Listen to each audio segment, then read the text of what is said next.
Donc nous allons corriger les questionnaires 5.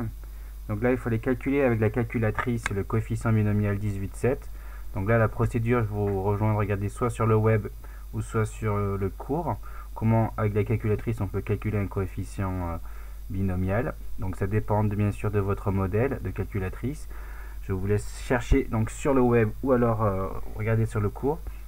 Pareil pour la question B de l'exercice 1, où il fallait donc calculer, là par contre, une probabilité avec la loi binomiale, avec le paramètre n égale 18 et p égale 0,7.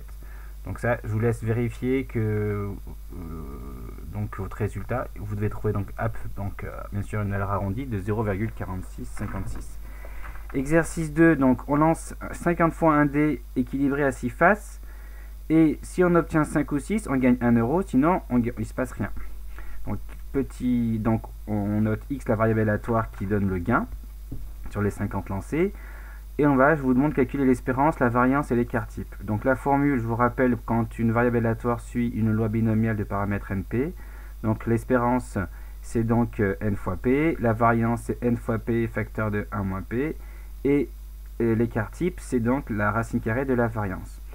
Donc ici, voilà le résultat. Il fallait donc remplacer donc avec n égale 50 et p égale 2 sur 6, puisque la probabilité du succès, donc d'accord, puisque donc c'est d'obtenir 5 ou 6, donc vous avez 2 chances sur 6, d'accord, on peut mettre aussi un tiers pour simplifier.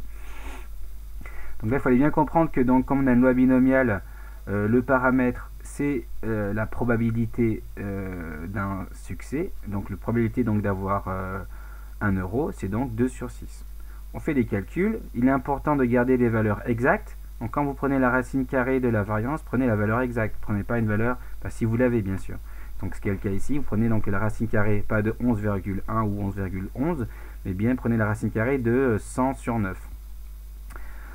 Ce qui est important, c'est de comprendre, c'est que l'espérance, c'est donc à l'unité, c'est l'unité donc de la variable aléatoire. Vu que là, ça donne le gain en euros, donc l'espérance, c'est donc des euros.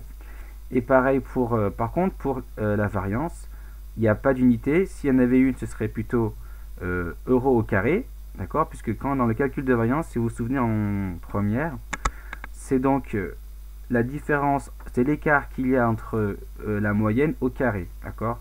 Donc c'est pour ça que c'est donc, je regarde les différences au carré, donc là vous avez des euros au carré.